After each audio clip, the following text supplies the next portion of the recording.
Tervist, ma olen Illar Kohviinavalt. 24. veebruaril on vabariigi aastapäev. Lipuvad Eestis kõik lipud. Aga mina nagu seda lippu lehvima ei pane. Ma panin selleks momentiks praegust, et selle teema natuke rääkida. Nii, ja nende lippudele ma annaksin hoopis Eestis teise tähenduse värvidele.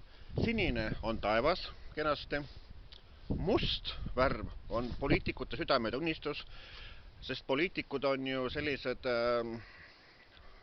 kuidas öelda, maffia käsilased, kes teevad kõike selleks, et lihtrahva elu kokku pitsitada, et nende rahakotis raha läheks sõnaga ja lihtrahva elu paremaks muutmine, see neile huvi ei paku.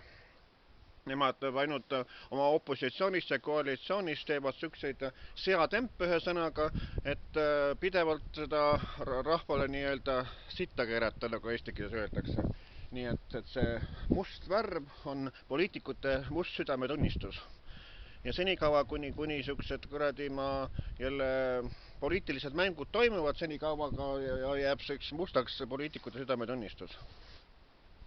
Valge värv võiks olla Eesti rahva tulevik, et oleks niisugune valge ja helge sõnaga,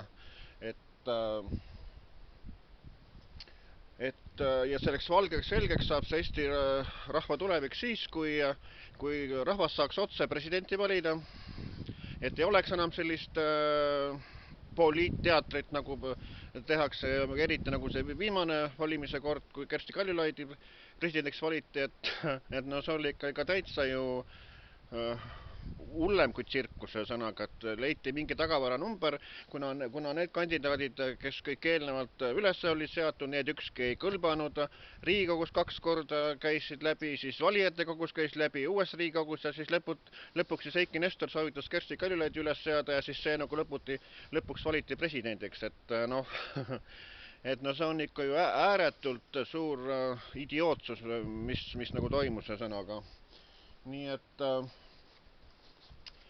Eesti lipp on uhke, Eesti lipp on tore, aga mis selle Eesti lipu, mis selle toreduse all poliitikud teevad, see on ikka üle mõistuse jaburus, idiootsus.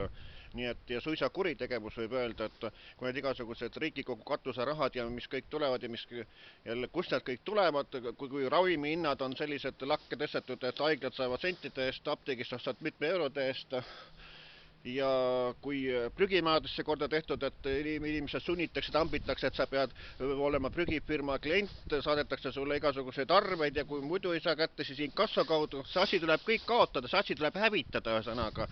Jälle prügivedu peab saama jälle niimoodi, et hakatakse elanikelt prügi ära viima tasuta ühesõnaga. Ja mis pärast jääb inimestele prügi kätte. Aga põhjus on selles, et kui sa ostad poest kaupa, siis sa ei saa kõiki asju pärast seda taarat, mis sa kaupa ära tasutad, et taarat ei saa ära põletada ega niimoodi, et on niisugune plastik, mida sa ei või põletada. Ja siis sellega seoses ongi vaja seda teha, et tuleks see tasuta ära viia, sest et need prügiärikad teenivad ju suuri kasumid selle prügivärgi pealt, nii et see asi tuleb kõik korda teha, et ennem see lipp, auväärne lipp jälle oma kohal olla ei saa, kui on see valitsuse sigadused ära kaotatud. Nii et sinimustvalge on meil igati aus lipp, aga poliitikud on suisa kurjategijad selle all, nii et poliitikute südametunnistus on must, nii nagu selle lipu värv, eks ole. Et kuigi see must värv on nagu muld, aga paraku peale mulla on must poliitikute südametunnistus. Nii ütlen mina, Illar Kohviinavalt. Kena vabariigi aastapäeva teile ja siis loodame, et ka asi muutub ja asi läheb paremaks.